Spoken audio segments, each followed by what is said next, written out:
Kapag iisipin mo ang tadhana, minsan maganda siya pakinggan.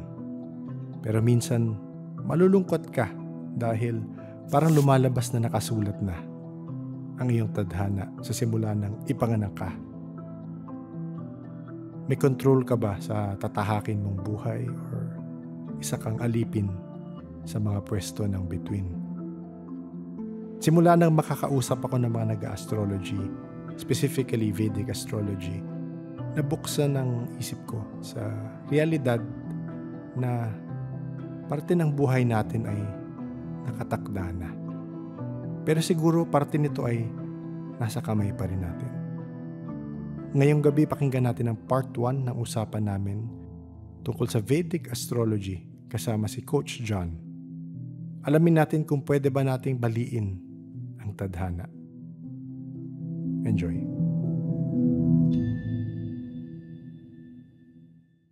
Okay, so ngayong araw talaga. Ang guest natin face to face si Coach John ulit actually kasi meron kaming actually usapan before na sa isang coffee shop, ganda nun, usapan lang talaga kasama sila Tyler, si Papa John, si JP. So may kwentuhan kami dati tapos nung chinek ko hindi na record yung isang mic. Ngayon sigurado na ako nagre-record, pareho na yung pula. May usapan kami doon ni Coach and natanong ko kay Coach doon yung tungkol sa Vedic actually, kung paano yung path mo pupunta doon and yun nga, hindi siya na-record ng maayos. So, ito tayo, part 2. plus yung reading ni Coach kay JP. Vedic rin. So, sa mga new listeners, si Coach ay isang Vedic astrologer and may isa tayong past guest na pumayag maging test subject. At na-read nga siya ni Coach. Pero bago tayo pumunta sa reading ni JP, doon tayo, Coach, muna sa... Yun nga, alam ko na kwento mo na to, pasensya na, pero papaano ka napunta sa path na to, na nag-start ka mag-Vedic astrology? Tapos we'll go to Vedic after. Okay. Paano ba? Well, it all started yung nag-NLP classes ako. So, it was... NLP usually ginagamit siya pang sales. Kaso yung naaral ko was more on about therapeutic type of NLP. And then, after nun, madami pa akong kinuha na courses. Kumbaga, level up. Napunta ako sa family constellations about energy work, hypnosis. So, parang na-open ako dun sa ano. So, mga classmates ko, medyo open rin sila sa mga energy work. And nahalo-halo siya actually eh. Kaka-research ko. I let my curiosity kasi lead me. So, what happened was,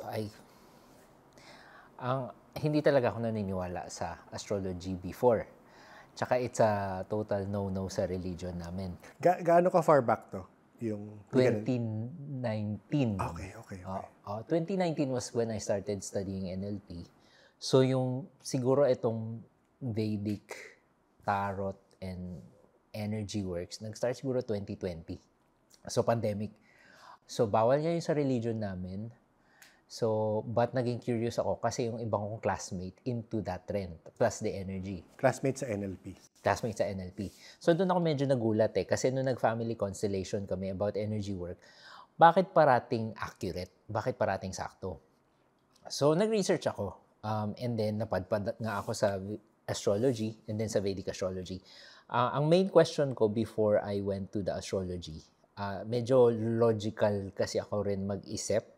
Ang sabi ko, bawal na isang buong buwan, lahat yon magkakapareho. Kumbaga yung sun sign ng isang tao, kapag ganito yung date mo, between gantong date to gantong date, Sagittarius ka. Between gantong date to gantong date, ganto ka, etc. So, sinasabi ko sa sarili ko, parang imposible naman na parang isang buong batch na yon magkakapareho lahat. Tapos, same birthday pa kami ng brother ko. Okay. But we're totally different. Oo. So, nung nag-research ako, there's such a thing pala as sun sign, moon sign, and the rising. And when I researched further, ang dami pa palang iba na kinoconsider, like si Mars, Venus, Jupiter, blah, blah, blah. And then, kaka-research ko, I found out na there's such a thing as the Earth's wobble, yung precession of precession, the yes. equinox. So, there's a 23 to 24 degree difference between Western astrology, which is mas sikat, versus Vedic astrology. So, chinek ko ano yung mas accurate. And when you look at the sun right now, sa Western, iba siya. Kasi tropical ang ginagamit nila. Meaning, nasa season sila. So, dati kasi, magkapareho lang yun. Okay? Kaso, kaka-wobble nung Earth's axis or something, naiba 1 degree, 2 degree, hanggang totally nagkaiba na. So, kung makikita mo, kunyari, yung sun, sinasabi sa, for example, nasa Leo siya, sa Vedic, nasa iba na siya. Oo. Pero pag tiningnan mo sa sky mismo, kung nasan yung sun, mas accurate yun nasa Vedic. Okay. Question, mabilis, sorry. Okay. Sorry, interrupt. So meaning nun, I mean not to bash on Western astrologers, medyo off yung, I mean kasi mas precise kay Vedic eh. Mas precise yung degree ni Vedic eh. Correct. Si Western, mas hindi precise yung read niya sa position ni Sun. Yes. Okay. So, for example, April 20, sakto pala itong March 21 to April 20 as of the recording now. It's still in Aries. The Sun is in Aries. So, if we check, meron kasi akong dito app na Stellarium, na if you check where the Sun is, it can be in Aries, for example, kasi may 23 degrees 30 yung so baka pwedeng 7 degrees. But if you look now, posibleng nasa Aries nga siya right now. So may times na nagkakapareho sila, kumbaga. Oo. But if you look at it now, it's actually in Pisces. Kay Vedic. Kay Vedic. Oo. So yung Sun mismo, at dito sa app, makikita mo, nasa Pisces siya. So bakit ganon? Because of nagwabol. Pero syempre, hindi niyan change kasi nakabase siya sa tropical seasons. Okay. So yun yung sa Western. May addendum lang pala. After na-check ni Coach John yung recording namin, pinapasabi niya na hindi daw siya sanay sa Western astrology kasi ang inaral niya ay Vedic. So, addendum lang sa nasabi niya dun sa about April 20 about Western astrology, yung Sun is in Taurus. So, while in Vedic, yung Sun ay nasa Aries. So, pinakita niya sa akin sa Stellarium na app na the Sun is actually somewhat in the middle of Aries and Pisces, pero malayo daw sa Taurus. Tropical seasons. Okay. So, yun yung sa Western. However, iba rin naman kasi yung interpretation. So, in a sense, if you look at the Western chart, it's circle. In Vedic chart, it's square. Okay? How they read it is different. Ang Western, ang accuracy niya is more on the emotions nung type of the person. Yung Vedic is more on the life path of the person. Kumbaga, ano ba yung lesson na kailangan niya matutunan? There are four lessons kasi. So, tapos more on, kumbaga, ano yung karma niya in this lifetime. Si Vedic, gano'n. Oo. Tapos saan siya swerte, gano'n. So, both has its, kasi kanya-kanya ng interpretation rin.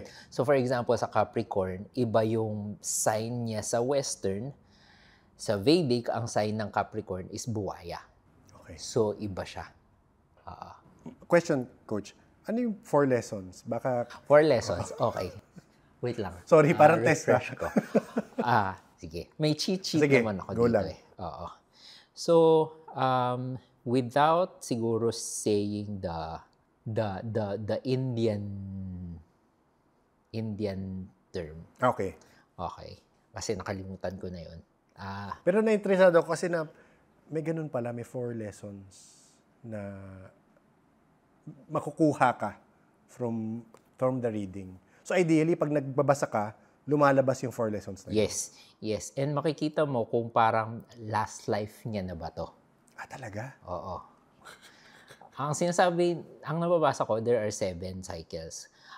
Pero however, yung iba, muulit-ulit kasi meron silang, alam mo yun, lesson na hindi matutunan. Oo. Matigas ulo, in other words. Parang ganon, yes. Oo. So malalaman natin mamaya or sa next episode kung yung kay JP, natuto ba siya o hindi. Okay. So dahil hindi ko Okay lang. enough siya, I'll just tell you the 4. Okay. So the first thing is, kumbaga kung makikita mo, pwede rin tong ipasok sa sarili nating buhay ngayon eh. So the first one is knowing about yourself. Okay? Knowing your strengths, your weaknesses, ganon. Okay? Kilalanin mo yung sarili mo. The second one is about gaining wealth. Okay? So makikita mo yung mga iba, puro trabaho ng trabaho. Sila tong pangalawa. Okay? Pangatlo, so kung makikita mo, meron siyang level. So kung first, kilala mo na yung sarili mo, alam mo na yung strengths mo, alam mo na yung weaknesses mo, alam mo na yung anong i-serve mo para sa mundo, para mag-gain ka ng wealth. Okay? So after mo makamit yon, okay ka na. There's such a thing na parang sobrang yaman mo na, ayaw mo naman magtrabaho kasi it's not just about work, yung life natin. So ang mangyayari, pupunta ka sa pangatlo, which is what I think is called kama. It's for pleasure. Okay. Okay. Ito na yung apat. So, the first one is dharma. Okay? The second one is artha, which is yung about sa wealth. Kukuha ka lang ng wealth parati. Tapos yung kama. So, kama is more about the hedonistic lifestyle. Okay. So, okay. May pera ka na eh. So, anong gagawin mo? Siyempre, magpapakasaya Enjoy mo. ka. So, and then there's such a point na parang, okay, parang ito na lang ba yung buhay? Parang gastos na lang ba ng gastos? Parati na lang ba happy? So, parang maglolong ka for something more, kumbaga, profound, parang gano'n. So, and then, you will go to the fourth part, which is moksha, which is more about liberation. Kumbaga, paalis ka na dito sa mundo eh. So, okay. more on charity works, ganyan, or spirituality, yun. So, kita yun din sa chart. So for example, yung kay JP nga, yung hindi siya sometimes todo na yun lang. Okay? Kasi naka-distribute yung planet eh. Tapos per houses. So posibleng meron siyang moksha, pero meron pang natitira dun sa kama. So nag-enjoy rin siya, pero somehow dinadala na siya papunta sa liberation. Oh. So may ascend na pala siya. Example lang yun. Hindi ko sinasabi na yun yung nakita ko sa chart. Joke lang naman yun. Joke lang yun, Coach. Okay. Gets. So, pagdating mo nga dyan, so, back to your story lang. Okay. So, nag-start ka na mag-Vedic. Yes. So, nag-start ka sa mga friends mo munang binasa? Nag-start ako sa akin tsaka sa brother ko. Okay. Kasi that's the main thing, na parang totoo ba to? Tapos, kasi pareho nga yung pareho kaming birthday. Birthday nga pala, parehong birthday. Eksakto, yes. Pero of course, different years and different time of birth. So, I checked both of us and dun ako nagkaroon ng parang, okay, there's something in here. So, what I did... Kasi tumugma. So, what I did here, pero syempre kuya, I think skeptical. So parang lahat naman yan papasok eh. Tatama naman yan lahat. Pipilitin mo lang. So ganun. So ako, syempre, okay. Sige, try ko magbasa ng iba. So I began reading some of my friends and then some of their siblings para hindi ko kilala. Na kunyari, pareho kaming Leo ng kapatid ko. Basahan mo rin siya. Tapos attend din ako. So meron akong nagugulat na part na parang, nakikita pala dito when you're 35 and above, nakasulat talaga sa chart, yung left eye mo mas malabo. Ganun ka-specific. Oo. But 35 question, but 35 and above? Nagsishift kasi yung chart mo eh. Okay? So, kapag 35 and above, kung makikita mo in the person's life, hindi to specifically 35, pwedeng 32 to 37, ganon. So, so makikita mo, somehow dun mag-change. In my life, I noticed that's when it changed drastically. So, kasi in the birth chart, ang significant dito is when you were younger. Although magpe-play out rin siya in your future, ang magpe-play out na after you're 35 years old is the D9 chart, what we call the Navamsha chart or the spouse chart. Okay. Magpe-play into kahit na hindi ka mag-asawa. Oo. Pero parang tinawag lang siya spousal ba? Spouse chart. Spouse chart kasi hindi normally, pero siguro nung time na dinevelop to, at that age, may asawa na yung mga tao, ganun ba? I think so. Oo. Pero yung term na yun, matagal na yung term na yun na spouse chart. It's what we call now, in India, they call it Navamsha chart. Okay. So para interpretation na lang ng yung term na yun, yung spouse. Yes, I think so. Kasi if you see the may nakasulat na close, open parenthesis na spouse. Okay. Sa chart mismo. Okay, ito yung palagi, alam ko tinanong ko na sa ito, coach, sagot mo na rin ako nung sa coffee shop nga tayo. Sorry, pasensya na ako.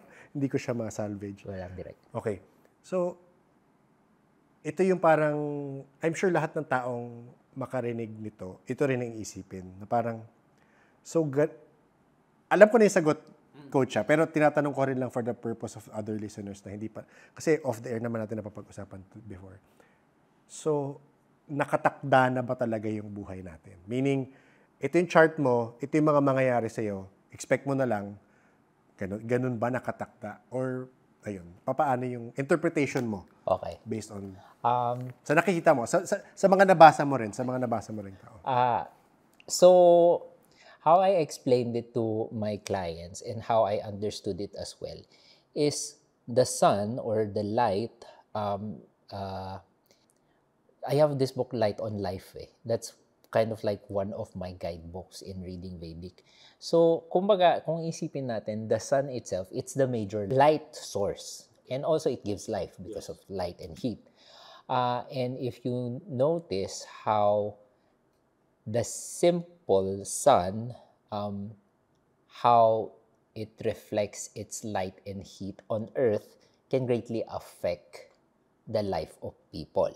So, for example, sa Africa, ganyan, dark yung skin ng tao kasi masyado na silang So, nag-adjust na yung skin nila para hindi sila magka-cancer. Tapos, yung mga sa iba na hindi masyado naarawan, light yung skin nila para ma-absorb nila yung vitamin D agad.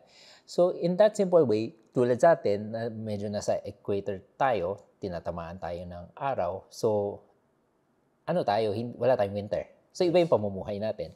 So, in that sense, yung sun pa lang, makikita mo, in the majority of the population, apektado talaga. Yes. And so, makikita rin natin yung sa moon, how it affects the water, the tide, di ba? High tide, low tide. So, kung mo sila isa-isa, pati yung planets, they have their own gravitational pull in a sense, kahit na hindi ganun kalakas kesa sa moon, kasi yung moon malapit may effect sila. May influence. So, So that's how I start to, kumbaga yung how I introduced, kung how I think this Vedic in a sense works. Pero yun, so parang sa nakatakda na buhay mo. Okay. So parang, kasi ito alam ko na kwento mo sa akin to before, na parang sabi mo, merong touch points, pag binasa mo yung Vedic, may touch points sa buhay nila na tatamaan. Meaning, mangyayari to. Yes. Okay. So, punta muna tayo ulit dun sa population. Sige. Sorry, medyo wala lang yung question sa akin. So, that's how I start. And then, nagiging specific siya. Kasi every time we're born, there's a specific, what do you call this? Parang shot of the sky of where these planetes are. So we call it planetes. Nakakatawa kasi nandito rin siya, nabanggit rin siya sa Big Bang Theory ni Sheldon, yung planetes. Planetes are what we call sky wanderers. So it's not specifically planets. So moon is also planetes. So it's not a planet, but it's a satellite, but it's called planetes as well in Vedic. So these things may shot of what the stars look like, where these not stars, planetes are in the sky when you're born. So kapag inaral mo yan, yun nga, matatanong mo, parang, okay, asan yung free will dito? Yes, oo. So yun din yung natanong ko sa astrologer ko. So tinanong ko, bakit ganon? Asan yung free will dito? Lahat ba predestined? Oo. Kasi there's a thing called Vimshottari as well. Vimshottari naman is the time or the season that will run through Okay? So, for example, we're going to go with the time of Mars for this certain year to this certain year. So, ibig sabihin, yung Mars yung magpe-play ng mas malakas sa chart natin because that's the time that we're running. Okay. So, tinanong ko nga, again, ano dito, yung may iba ba talaga nakatakda na parang maging sobrang yaman, tas ikaw pwedeng hindi, sobrang hirap mo. Okay. Doon pumapasok daw yung karma. Okay? Karma meaning kasi ito yung dinala mo from your past life. So to answer the question, is it predestined or not, she told me about a rubber band. It's like a rubber band. Na yes, for example, ito yung nakatakda sa'yo na ganito ka lang kayaman, you can stretch it according to your free will, but to only such an extent. Yes. Hindi siya parang todo-todo. Kasi nakabase pa rin siya sa karma. Now, ito, mga bagay na to, binabalikan ko yung Bible. Okay? Kasi si David umaangal kay God. I love David because honest siya parati kay God. Authentic lang siya. Okay? So isa sa mga angal niya, bakit ganun? Asan yung justice mo? You say you are a justice God. Pero ito yung mga nangyari. Yung mahihirap, mababait sila, namamatay sila, naghihirap. Pero yung mayaman, gumagawa ng nag-aapi sila na mahihirap, tapos makikita mo, they will die in their sleep at peace. Okay, so asan yung justice doon? So one of the things rin na nangyari, nag-confront kay God was Job. Yes, yung nangyari kay Job. Yung nangyari kay Job, sinabi niya, tapos pinatest ni God kay Satan na, oy, test mo, faithful yan. So, anyway, it came to a point na umangal na si Job. Bakit ganyan. So, ang sabi ni God sa kanya, hindi mo nakikita lahat ng bagay. Hindi mo alam kung about kay Leviathan. Hindi mo alam paano yung baby is born inside a person. And hindi mo rin alam about Masorat. Masorat speaks of the 12 constellation signs. So, it's actually there in the Bible. It's not really talked about. It's not really explained. But it's actually there. So, again, yung sa I believe this is what happens because of karma. A huge part of it is because of karma. Past karma. Past life karma. Oo. So, lahat tayo nandito, and usually, it's actually where your Scorpio falls. That's where you are most karmic. Okay. So, ano meaning nun? Sorry. Most karmic means dun ka, hindi naman malas ba yung gagamitin natin term. Kasi lahat sa chart, kasi umiikot lang yan eh. So, depende saan nag-fall yung Scorpio. Doon ka medyo sablay. Medyo pangit. So, sa buhay na to. Ngayon. Sa buhay na to, oo. So, whoever we are, so kung makikita mo, bakit siya parang swerte-swerte niya? Ang gwapo niya, tas yung maganda yung asawa niya. So, bakit ang seems perfect ng buhay niya? So, hindi natin alam, minsan, nagfo-fall kasi sa child yung karma. So, mangyayari, merong diferensya yung anak, pero tinatago lang nila. So, at front, makikita natin, uy, parang perfect. Pero, Scorpio will always fall somewhere. So, may balance, kumbaga. May balance. And Parati. I think it usually is because there is still something we need to learn in this life. Hindi pa tayo nakakamoksha, fully liberated. Oo. So, habang may lessons pa tayo na kailangan matutunan, hindi pa tayo umaangat dito. May Scorpio pa rin tayo. Oo. Meron ka na kwento sa akin, para sabi mo, sa mga nabasahan mo na mayayaman, may consistent sa kanila. Tama, di ba? Sabi mo, may consistent sa chart nila. So, hindi ko na kung gusto mo ikwento yun. Hindi ko na maalala kung maalala mo pa yun. Hindi na. Paalala mo. Kalimutan ko na eh. Pero alala ko na kwento mo sa akin na based sa mga nakausap mo na successful or mayaman, may isa sa chart nila na consistent, sabi mo eh. Nakalimutan ko na kung ano rin. Pero okay lang kung di natin mabalikan yun. Okay. So, usually, those who have a tendency to build wealth on their own, their karma lies on the relationships that they have, specifically the marriage. So, dun usually yung karma nila. Is that what you're referring to ba? Hindi ko alam eh. Basta, alala ko lang sabi mo, parang something with the sign. Okay. Something Ito ba yung sobrang yaman? Yata eh. Usually, there are so many things na combination sa Vedic na ang hirap din kaya may reference ako, nagbabasa ako ng mga cheat sheets, ganyan, and I do my research. So, meron kasi mga certain combinations like si Warren Buffett. Yes. Meron talaga silang combination na magiging super rich sila. Okay. Meron din mga combinations, for example, yung very rare na na-abduct sila ng APs. Okay. So, meron mga specific combinations talaga. So, parang ano ba to? Mangyayari talaga pag nasa chart mo. Oo. So, Paano masasabing ma-abduct ng AT? Ano yung reading nun sa chart? Sorry, alam mo naman ang ano sa AT. Oo. Hindi pa ako masyadong interested sa AT. Okay. No? So, kinalimutan ko actually yung sa ano nila. Pero meron sa chart. Yes, meron sa chart. Okay, kita sa chart. And usually, those who have 4 planets or 5 planets in one house, medyo malaking significant ang nangyayari sa buhay nila in one specific area only. So every time I see 4 planets kasi, usually talaga lalabas to ng country. Okay? Whether saglit lang yan or madaming beses. Well, ang nangyayari kasi ngayon, medyo nagiging usual na yung paglabas eh. Pero these people who have 4 planetes in their house, usually they go out of the country to do something. Okay? Question. Meron ka rin sinabi na lumalabas sa chart if, parang sa kaibigan ka nating mamaya lalabas na yung pagka-psychic nila. Tama, di ba? Merong, di ko alam kung saang house. Yes. Lahat to iba-iba yung flavor. Okay. So, one of the things na nakita ko yung kay JP nga is nagulat ako kasi it's right there in front of me. I never saw it before. Kasi di ba matagal na talaga nating iplanong basahan si JP.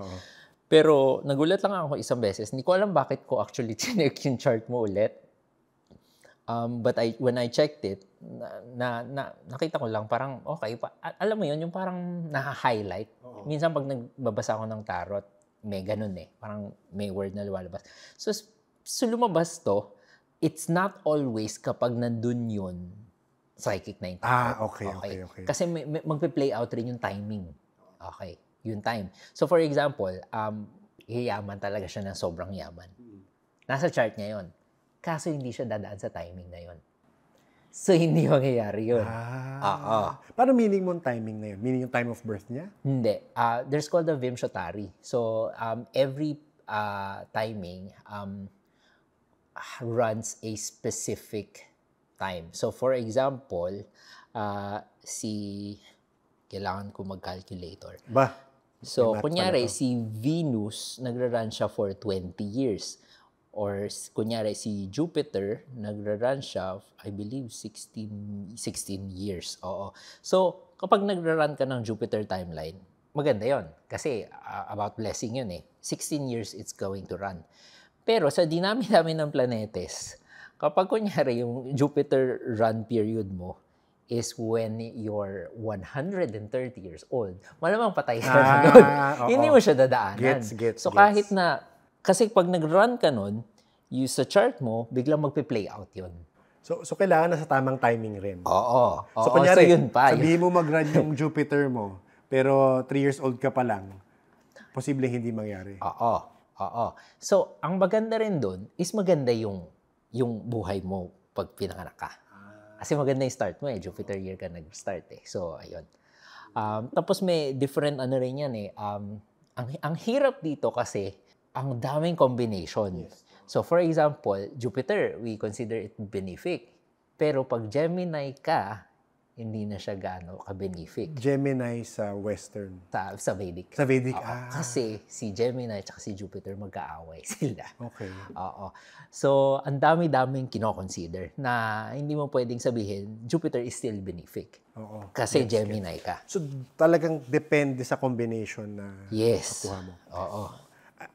Ito actually, alam ko na, nasabi ko na to sa ibang episode, pero again, nandito tayo sa Vedic and papag-usapan natin. Yung sinasabi ko nga na, ang interpretation ko naman sa astrology, which is yun nga, parang technically nakatakda. So parang, kunyari, in your life, you are bound to hit certain points. So let's say, A to Z, di ba? A is birth, Z is death. Yung letters B, R, T, tatamaan mo pa rin sila, pero kahit lumiko, kunyari, from B to C, ang B mo is masusugatan ka ng grabe, ma-hospital ka. Ang C mo is gagraduate ka with honors. Parang ganon. So, technically, pwede ka lumihis sa gap na yon. Pwede kang magbulakbol, pwede kang magano. Pero eventually, tatama ka dun sa C na gagraduate ka. Parang ganon. Bad example yun. Pero, yun ang pagkaintindi ko sa astrology na, yes, may mga nakatakdang mangyari, pero may free will ka pa rin lumiko, kumbaga. Yes. Tapos, i-bring up ko yung isang kinuwento mo before na yung, naalala kong example mo yun, na yung maaksidente yung tao. Yes. Baka gusto mo i-explain yung part. Sige, dun muna tayo sa una, parang asan yung free will dito. Yes. Kunyari, Vedic is when it was given by the Vedas. Okay. Sa kanila rin nang galing yung mga... Joke lang. No. Although we like aliens, no. In this case, no. Sa kanila rin nang galing yung Vashtu, parang geomancy or feng shui sa Chinese. Sa kanila rin nang galing yung Ayurveda, or from Vedas, which is yung sa mga spices, ganyan yung mga gamot, okay nila. So, Vedic astrology, it also came from the Vedas. So, let's start with yung una na may certain ba na patungahan. Now, Vedic is from the Vedas nga, dati simple lang yung buhay. Okay? Yung tatay, ito lang yung ano niya, yung nanay, ito lang yung role niya. Okay? So, yung nanay, yung role niya is usually sa bahay. Okay? So, when we read the chart, very normal, ang nanay is equivalent to bahay. Yes. Kaso, syempre, nag-iba-iba na yung ano natin ngayon, na yung nanay pwede nagtatrabaho, yung tatay na yung nasa bahay. So, kahit na medyo nagkagulo, nagiging iba lang yung aspect. Nagiging iba yung flavor. So, for example, malakas yung chart mo sa Aquarius, it can say na pwede kang magaling sa technology. Usually kasi technology yan. Or about spirituality na gusto mo, may nangyayari talaga. It's different kasi from Pisces wherein parang kumbaya lang sila. Gusto nila ng happy feeling. Pero si Aquarius, gusto nila may nangyayaring result. Oo. Kung magpe-pray tayo kay God, kailangan makita natin natutulungan yung mahirap. Ganon. So, ganon sila. So, pwede mag-play out siya na papuntang technology or papunta ka dun sa path na spirituality. So, kung makikita mo, there's a sense yung rubber band thing na parang saan ka pupunta dito. Pwede mo siyang i-stretch, pwede ka rin mamili. So, parang there's still an option to choose. May option pa rin. Okay. Pero limited lang. So, yun. In fact, kapag strong yung will mo, which is in your third house, makikita mo, these are the people who don't usually believe in astrology or tarot kasi strong yung will nila. They believe everything they can do on their own. Yes. So, makikita rin yan sa chart. Now, ayun, different flavors nga. So, may choice pa rin in a sense. Okay. Now, going to your second question, okay, yung mga nakatakda. The answer there is yes and no. Okay? If the karma is, nakalimutan ko yung term basta kailangan talaga siya mangyari because of what you did in your past life so that justice will happen, it will really happen kung ano yung nakatakda. Okay, clear ko lang. Yung justice na meaning mo is yung common term. Kasi yan na yung para understanding ko ngayon sa ganyang bagay na justice in the terms of what we understand justice to be. Or parang balance ba talaga? Kunyari, kagaya nun. An eye for an eye. Parang ganun. Okay. However, I was telling my friend earlier, kasi nga nahalo-halo yung yung spirituality ko there was such a person who sacrificed himself na, which is Jesus. So if you go through that line, siya yung nagbayad na. Supposedly, hindi mo na talaga siya dadaanan. Okay. Paano nagbayad na? Sorry. Dahil nung namatay siya? I always relate it to Narnia. Okay. Na parang, okay, si Edmund, for those who haven't watched Narnia, medyo spoiler alert. Si Edmund, binetray niya yung kapatid niya. Kasi ayaw niya nang nag-rule yung kuya niya parati. So, binetray niya, okay. So, ang sabi ng queen, kahit takot siya dun sa lion, which is si God, sabi niya, wala kang pa rin magagawa. Akin to, dugo ko na siya. Kasi nag-betray na siya Rightfully, sa kanya na siya, kay Snow Witch or Witch Queen or whatever her name. However, tuwan-tuwa yung lahat kasi sabi ni Aslan, she has renounced yung claim niya on the blood of Edmund. Pero hindi alam nila, yung kapalit is si Aslan. Siya na lang yung mamamatay. Pero nung binigay niya yung buhay niya dun sa stone, what happened to the stone? It cracked. Because the death, wala eh. Yung death kasi yung penalty ng sin. So, kung wala kang sin, magka-crack yun. So, ang nakalimutan ng witch is there's an old rule pa rin na if you have no sin, death has no hold of you. So, same thing rin nakikita ko dito sa Vedic kasi nahalo-halo ko rin siya ng Christianity. Feeling ko connected naman kasi talaga lahat. So, when you go through that line, I think baka pwede mong hindi siya daanan if your is genuine na parang kasi dati na parating ganun eh. Lamb talaga. Kasi ganun talaga kasi kadumi yung sin na ang magko-cover lang talaga sa kanya is blood. Ayaw naman talaga ni God ng blood pero that's how God covers sin. Okay. So, yun yung theology ko. Yes. Meron kang in-explain sa akin before yung sa mga aksidente na parang sabi, punta tayo doon, direct. So, I believe the planets here are all for us. Okay. Even though magkakaroon tayo ng timing na papunta tayo sa accident. Okay. An example is, so wait lang ha, iklaro ko yung first. Kapag karma talaga natin yung mangyayari yun. Okay. Now, there's such thing as karma as pwedeng hindi mangyari at pwedeng mangyari. Yun yung accident part. Kasi these things are trying to teach us something. In this lifetime. So, for example, yung man of the house, what do you call it? Kasi yung nagtatrabaho sa pamilya, is trabaho, nakalimutan na yung pamilya niya. Somehow, nagdidirect yung mga planets na wag mo kalimutan yung family mo. Wag puro pera. Wag puro trabaho.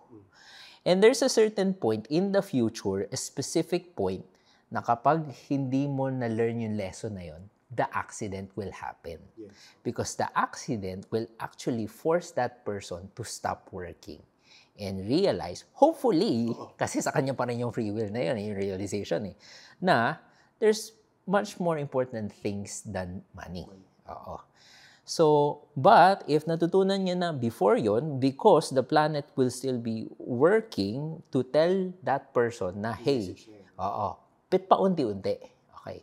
Hanggang pasigaw ng pasigaw, hanggang the accident will happen. Yun na yung pinakasigaw. Okay. So, pero minsan, kagaya nung, babalik ko sa nakwento ba before. Pero, kung ma-learn niya yung lesson na yun, before umabot sa point of the accident, minsan, hindi na nangyayari yung accident. Correct, yes. So, maganda lang siyang parang for me, example for people na, kasi maraming kagaya niyan, may mga nagpaparead, hindi lang sa Vedic, minsan sa tarot, minsan sa ibang psychic reading, and makikita, mag-ingat ka, sa ganito ma-aksidente ka. So ngayon, as a person, hindi mo ngayon alam kung karma accident ba to from past life ko or karma ba to sa, dahil may kailangan ako matutunan. Kailangan sa Vedic sila magtanong. Tama ba? Hindi naman. Kasi malalaman na Vedic yun kung, or hindi mo ma-identify yun.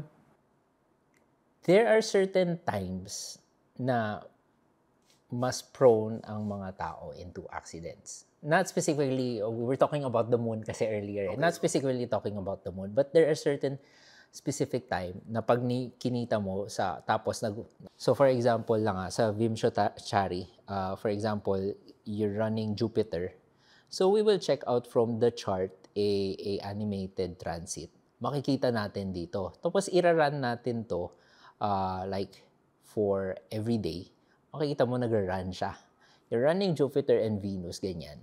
Umiikot si Jupiter and Venus. Now, there are certain house and there are certain timelines na kapag tumakbo yan and it falls into a certain house, you are most likely prone to accident. What we suggest kapag ganon is you stay at home and do mantras or meditation or any spiritual things. Okay. Read your Bible or what. Basta bahay ka lang. Kasi mas prone ka into accident those times. So, may times, check namin yun. Okay. So, technically, na naman tayo. Nahahack mo technically yung kapalaran mo. I don't think so. Okay. Kasi it's weird even though you can see it, Mangyayari. it still happens. yun yung nga parati kong parang, ano to? Alala ko na pag-usapan rin natin to. Sabi mo sa akin before na, yun nga, sabi mo, skeptic ka eh. Kasi kasama sa personal spiritual belief mo, hindi pa paniwalaan, di ba? Tapos, may mga nakikita kang bagay na, paano ko nahuhulaan to? Yeah. Hindi mahula, sige. Paano ko nababasa to? Tapos, nagiging tama siya. Oo. I don't know. May examples ka ng gano'n na parang from past readings, hindi mo kailangan pangalanan yung tao, pero parang, bakit? Hindi ko naman siya kilala. Nung binasa ko chart niya, nung sinabi ko to, tama. Hindi ko rin alam eh. Sometimes kasi nahalo na yung Vedic and intuition. So, nag-work together? Sometimes. Okay, sometimes. Oo. Pag kasi may client ako ng Vedic, I try as much as possible Vedic lang. Okay. Oo. Pero minsan, kapag may pumasok, syempre, sasabihin ko na rin. Oo. Okay. Gets. So, sa mga purely Vedic, tapos wala silang developed intuition, pwede rin naman, pero parang sa'yo nag-work together lang siya. Oo. But if you look at the really masters of Vedic astrology, di na nila kailangan yung chart. Kasi dati, to master it, kailangan, bibigay lang sa yung date and time of birth. Ikaw na magdo-drawing. So, alam mo kung nasaan yung, from your mind, alam mo kung nasaan. So sila, since na-practice sila ng ganun, sabihin mo lang, hindi na nila kailangan ng mga software and app to look at what your chart looks like. Alam na agad nila. And sanay-sanay sila, intuition, sobrang lakas gumagana. Alam na rin yung timing, etc. So, mabilis. Oo. So, sa mga, alam ko, JP, minasend ka before, may Indian na parang binigyan siyang papel. Ito yung, anyway, medyo similar doon. So, I guess, sa India, merong ganun, Madami talaga sa India kasi this is where it came from. India. In fairness, in many cultures, they do watch the skies. Kasi remember yung sa birth of Christ, di ba? Yes. Tinanong sa kanila, stars, di ba? yung wise men. Tinanong ng king, asan, kasi pupuntahan eh. So, nagsabi, pupuntahan namin yung newborn king. So, paano na naman through the stars? So, talagang, I'm sure may practice na before talaga of studying heavenly bodies, di ba? Yes. Makikita mo naman. And, yun na nga, hindi mo alam kung, yun nga, siningit ko dati yun sa isang LL portion, naalala ko ngayon, na, nung time ni Jesus, apparently, nung time niya, iba yung paniniwala ng mga tao. Closer siya sa paniniwala sa Sumerian. Ganon. Yung powerful ones, ganon. Tsaka, meron silang, inaaral rin nila ang stars. So, parang yun lang. So, kailangan may context rin tayo. Pag pag nagsinabi nila Jesus yung scriptures, ang mini-mini ng scriptures. Hindi, kasi sila ngayon scriptures ngayon May ibang scriptures silang in-imply noon. Base dati. Which is yung scriptures nga ng, sinasabi nila by sa studies is Sumerian scriptures. Yes. Or Babylonian, or parang ganon. Mas may alam ka dyan, direct. Ako, wala na masyado. Hapyaw lang. Basa ko lang yun. Hindi ako expert dyan. Nabasa ko lang yun. Okay, wait. So, ito, kanina nag-uusap tayo sa sasakyan. Sabi ko nga, may binabasa ako, which is in support of technically astrology. Yung chronobiology nga. So, hindi ko alam, na-start ko pala siya basahin, hindi ko pa siya na-deep dive, chronobiology. So, parang, basically, ang katawan ng tao, katawan natin, is somehow affected by the movement of, let's call them heavenly bodies. Planetes, di ba? So, pag inisip mo, sinasabi dun sa chronobiology na yung different phases ng moon may effect physically sa ating katawan and minsan sa ating pag-iisip. I think. So parang yun nga, medyo sinusupport niya ang astrology, may it be Vedic, may it be Western, kasi may epekto talaga sa atin yung movement ng planets. Di ba? Pag inisip mo. Share ko lang very quickly. What I don't like lang siguro kasi is how kumbaga sa Bible, nandun na yung astrology, nandun na yung tumitingin ng mga stars, nandun na yung mga dreamers, and nandun rin yung, in a sense, divination. Because Coach, may aliens rin. Pero sige. Yeah. Kahit baka di mo paniwalaan, pero sige.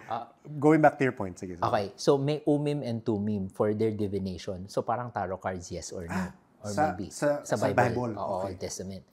However, kapag hindi part ng culture nila, it's wrong.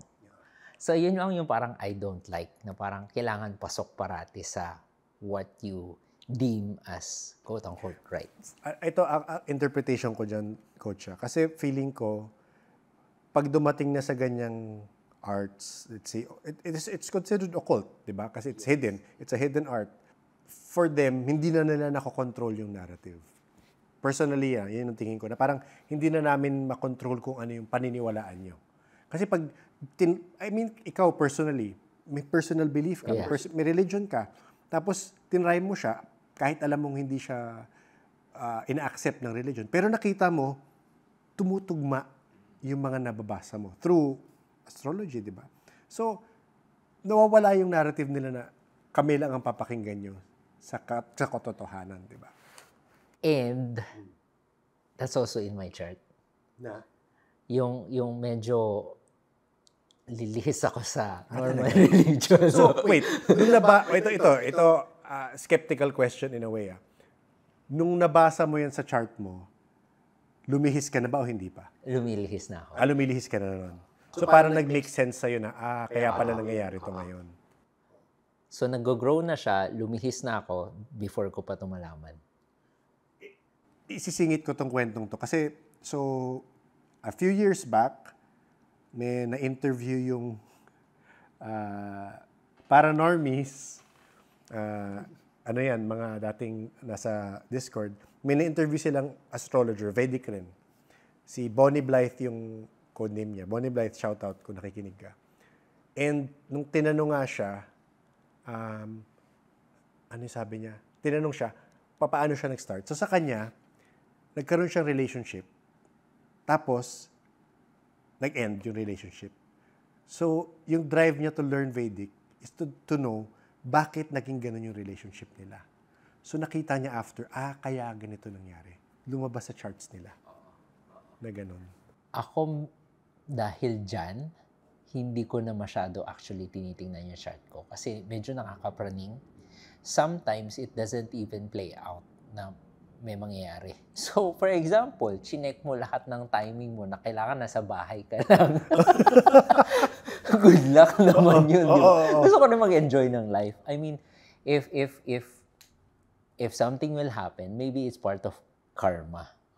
I don't wanna be super praning. Alam ko nga, ano ko lang sa akin na, alam ko na mention before sa akin na direct gusto mo yung Vedic mo. Ako personally, ayoko. Same ako dyan na ayokong ma-influence yung makita mo na possible mangyari. Tapos, mapraning lang ako, ganun, diba? So, gets ko rin yun. Pero, going back to Vedic readings nga, ito, minention ko sa'yo the other day. Sabi ko, Coach, kasi may napanood ako si John Edwards, yung isang psychic. Sabi niya, nung nagkaanak siya, I think may astrology slant si John Edwards. I'm not sure if Western. Sabi niya, chinart niya na kagad yung anak niya para alam niya kung ano yung mag-expect niyang ugali. Yes. Ganun. So, meron kang clients na ganun. Ito yung in-interview ni Howie Mendez. Oo. Meron akong, masaya pag nagbabasa actually ng bata. Okay. Kasi makikita mo agad yung potential strengths and weakness, and ito yung isa sa binasahan ko na sabi ko sa kanya, yung area of, mataas yung energy ng bata. Okay? However, mute siya sa chart niya. So, pwede mag-play out as pipi talaga or hindi niya ma-express yung anger niya. So, ang ginagawa na itong bata na to is parati siyang galit. So, nagtataka yung nanay. Kasi siya, tsaka yung asawa niya, hindi sila ganun. Wala sa dugo nila ng galitin. So, nung in-explain ko sa kanya kung paano yung remedy dito, which is kailangan yung bata magkaroon ng sports outlet ng energy or sigaw siya sa pillow. Okay. Kasi kailangan niya malabas yun. Malakas actually yung Mars niya, kaso mute pipe. So, hindi niya ma-express yung galit niya. So anong feedback mo? Anong kwento naman kung after? Hindi na ata ako nabalikan ng nanay. Pero nasabi ko, oo lang ng oo yung nanay. Nagtataka kasi siya, baby pa lang, ganun na. Oo. Isisingit ko lang. So sa listeners, actually may isa pa tayong past guest, si Papa John. Nagpa-Vedic siya nung relationship nila ng anak niya. Tama, di ba? So hopefully ma-interview ko rin siya about it. Kung makasama ka kahit sa Zoom coach. Pag-usapan natin. Pero Vedic po rin siya doon, di ba? Oo. And sinasabi niya sa akin na life-changing yung naging result for him. Kasi one is hindi naman yung reading is not about him. It's about working out their relationship. Tama ba? Oo. I think it's actually important when you come to a reading, meron kang specific intention in mind. Oo.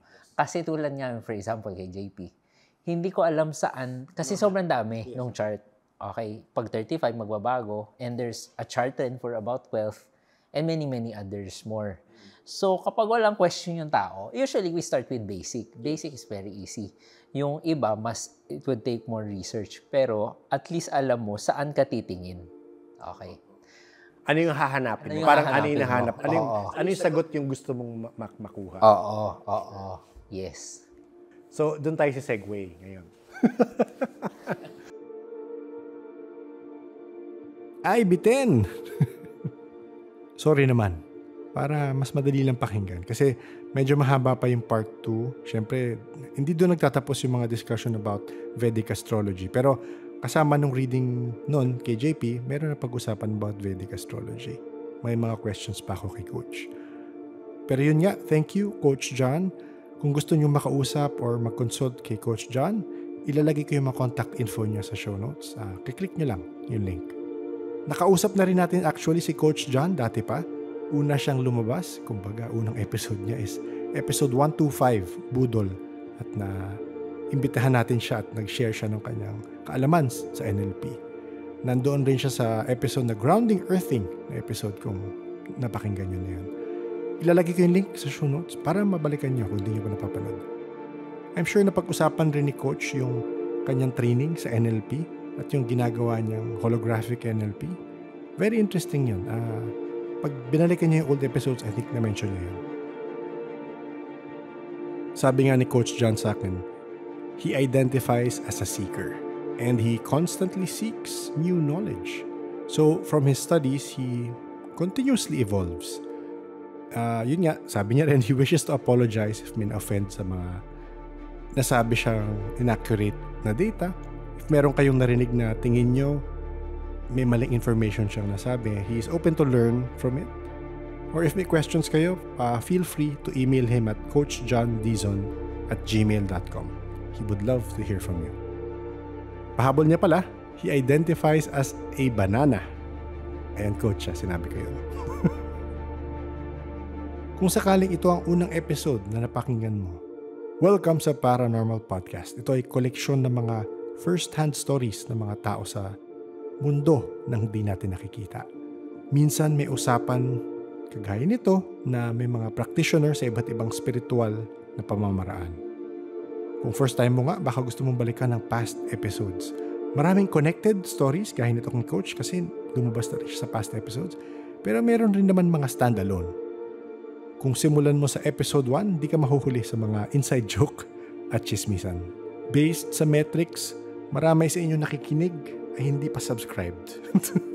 Pero madalas nakikinig kayo. Baka gusto nyo mag-subscribe para hindi nyo ma-miss pag mayroong mga bagong episode. Kadalasan kasi may mga return guests o may connected episodes and minsan mas magandang sequential ang iyong pakikinig. Pwede kang mag-subscribe sa Spotify, Facebook, YouTube, Twitter X, at Crick-Crack. Merong new episodes every Tuesday, 7 p.m. on Spotify and Thursdays, 1:37 p.m. on YouTube. Kung meron kang experiences sa readings, sa Vedic or sa Western astrology na gusto mong i-share, pwede mo yan email sa paranormalsph@gmail.com. Pony Blythe, kung nakikinig ka pa. Ikaw naman interview natin next tungkol dyan. Maganda rin naman kwento mo. Anyway, kung gusto niyo kwento sa chat yung inyong experience, meron tayong Discord server rin. Pwede mo kwento doon yung iyong experiences. Punta ka lang sa show notes ng episode na ito. Scroll down ka, may invite link doon para sa Discord server. Nagbabalik pa ng dalian ng ating comment section. At sa episode 154 tayo ngayon, kung saan ang daming comments. Parang basta mga kwentong aswang, nabubuhayan kayo, no? Nasa 50 plus comments ito. Hindi ko magagawang basahin lahat yan. Baka maging episode ang ating basahan ng comments. So, mamimili na lang ako ng mga interesting at may mga dagdag kaalaman sa mga nakwento sa episode. Ayan, nakikisabay sa akin yung aso sa kapitbahay. Si Brian sabi, Ilonggo here. Ganito talaga kami magkwento. Ganun ba talaga, Brian? Sabi nga nila mga Ilonggo, inaaway ka na pero di mo pa alam. Kasi malambing pa rin ang tono. Si O. Kyle Hanigami naman sabi, ang galing ni Ma'am magkwento. Talagang kaabang-abang. Of course, kakaiba talaga magkwento yung si Jen. Hopefully makausap natin sila ulit para sa iba pa nilang kwento nila ni Sir Ice. Abangan na lang natin yan. Si JM naman sabi niya, Krokokok, ibon ng tamawo. Di ko alam yun Ganun palang tawag dun sa mga ibon ng tamawo. Si Erica may comment na, from Iloilo here, sa dam pa lang nahulaan ko na agad. Aba? More Ilonggo horror stories, please. Kami ng ate ko may kukwento rin. Ayan, Erica, go lang. Email mo lang yan sa paranormalsph@gmail.com. Ako naman nangongolekta lang ng mga kwento galing sa iba't ibang lugar. So kung may mga Ilonggo dyan na may kwento, go lang tayo. Ito namang comment ni Mona. Baka mabash tayo, pero sige lang. From Iloilo also, meron kasing sabi-sabi na kapag yung town dito sa Iloilo starts with a D, meaning madaming aswang dun. Dingle, Dueñas, Dumangas. Ay, ganoon ba yun, Mona? Nako, mababash tayo niya ng mga town na may D sa simula. Si Mona po may sabi nun Shinare ko lang. Peace tayo, Mona. At syempre, ang last comment natin, galing kay Cadena06. Wow, Iloilo yung topic. Born and raised Ilonggo kasi ako. So I'll guess the place. Late 90s, 1.5 hours by jeep from Haro. Dam, Dingle? Sabi niya. FYI, tabi ng Dueñas yan, hometown ni Teniente Gimo. Awu! Sabi niya. Sa comment niya yung awu Awu! Wow! Ang daming huhula kung saan yung dam. Pero ayoko maaswang. So, hindi ko talaga i-share kung saan yon. Pero sabi nga ni Aizen dyan, marami na kayong clue. I think enough na yun for you to piece it together. Kung taga doon kayo, medyo mas alam nyo na. Salamat sa lahat na nag-comment. Of course, salamat sa lahat na nag-reach out after ng ep na ito. Kakaiba talaga nga magkwento si Jen. Hopefully, matuloy ang usapan nating sunod. Yun na nga, hintayin na lang natin. So, kahit puro aswang ang mga comment, di natin maaaswang ang ating paranormal Patreons and coffee supporters.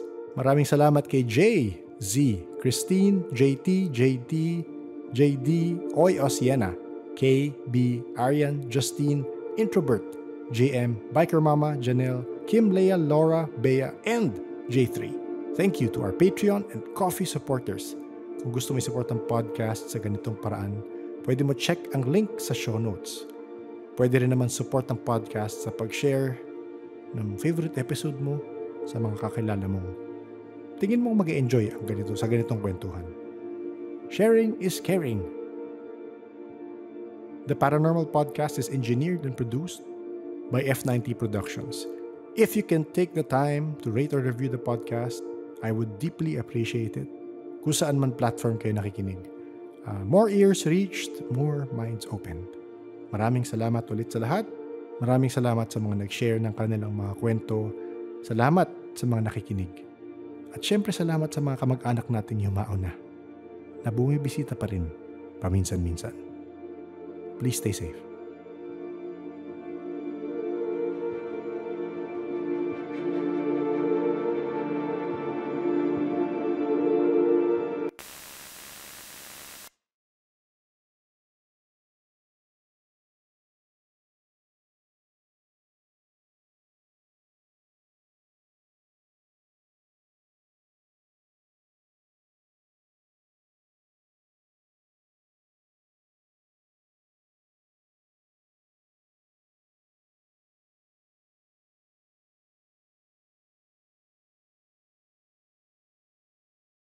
LL Peoples! Medyo may advanced reaction ako sa isang comment sa YouTube sa episode 177 kasi sabi ni I'm curious. Bago pa lang tayo isilang, alam na natin yung path na tatahakin natin. What about those people na namatay bata pa lang, kapapanganak pa lang, or nasa sinapupunan pa lang? Nirerespeto ang free will pero may destiny na. Ang gulo. Yan nga, may destiny. May destiny yung asong tumahol. Ang kulit, no? Anyway, actually pagkabasa ko nito, tinanong ko rin kay Coach. Since lalabas nga tong Vedic episode, tinanong ko na rin siya. Like, personally, may idea ako kung bakit. Personally, may explanation ako kung bakit ganun yung nangyayari. Minsan sa mga batang walang kamuwang-wang pag-isipin mo. Na free will mo bang mamatay ka, na kakapanganak mo lang, or nasa sinapupunan ka pa lang. Ang sagot ni Coach John ay, tied usually tayo sa isa't isa. We travel in groups. Soul ties. So sometimes, part ng karma yung anak, yung tatay or whoever. And sometimes yung tatay mo, yung magiging anak mo. So maraming different meanings, sabi niya. Sabi rin ni Coach, pwede din sa constellation na may nagli-live sa family system. It can also be a curse, sabi niya. Madaming nalalaglag sa family. It can run to third to fourth generation. Yung sa akin naman, pasok rin sa parang explanation ni Coach yung pagkakaintindi ko sa question niya, I'm curious. Yung pagkakaintindi ko, again, personal opinion ko to, na connected tayong lahat. Di natin alam if yung pag-pass away ng bata is part of someone's karma or pinili rin yun ng soul niya. Siguro masasabi mong naglalagay na lang akong justification sa mga pagkamatay ng bata para hindi ganun ka-senseless isipin, di ba? Pero after ko marinig yung mga nasabi ni Coach kanina at considering na ang parang life path mo ay lumalabas sa iyong birth chart, meaning pagkapanganak mo, may blueprint ka na. And personally, naniniwala ako na all of us are connected and everything that happens is a lesson, a learning, or a process. Nung may nakausap ako dating nag-delve sa past life ko, naalala ko na sabi niyang isa sa mga past life ko, bata ako na maagang namatay. So, possible na merong reason yun sa family constellation niya. Isang last na rin, naalala ko lang si Robert Edward Grant sa isang interview niya na papaano naman daw yung mga namatay na thousands na bata sa Palestine. Nasa chart rin ba nila na mamamatay sila? Ang lukot ko, isipin mo, di ba? Pero, nasabi ko nito sa isang LLI, I believe, pero point out ko na rin lang kasi napapag-usapan na natin. Pinoint out rin ito ni Robert Grant na kung lahat ng tao may free will, posibleng may gawin ang ibang tao sa iyo gamit ang free will nila. Maaring wala sa chart mo na ikaw ay mamamatay agad. Pero may isang tao na ginamit yung free will niya para ikaw ay patayin. Naputol yung buhay mo. Kumbaga, nag-end yung chart mo na wala sa plano. So, may karma sa pumatay, may karma sa napatay. At uulit na naman yung siklo ng tadhana. Diba? So, I'm curious, yan ang maisasagot ko sa tanong mo. I'm sure di ko. Para sa'yo, naguluhan ka lang. Pero baka pagtagal, mag-make sense sa'yo. Personally sa akin, nagigets ko kung bakit yun. Hindi black and white lang ang tingin ko sa mundo. Kasi ngayon na, pagkatapos ng mga nakakausap ko kagaya nito, tsaka na episode kay Coach na, hindi siya black and white. Parang, it's all connected. There's a reason for everything. Ang ating concepts kasi of right and wrong ay indoctrinated sa atin. Ng ating environment, ng ating religion, ng ating kinalakihang biases, di ba? Kung matatanggap natin na ang law of the universe ay iba at kadalasan hindi humuhulma sa ating moral sensibilities, hindi natin siya maaarok, hindi natin siya maintindihan.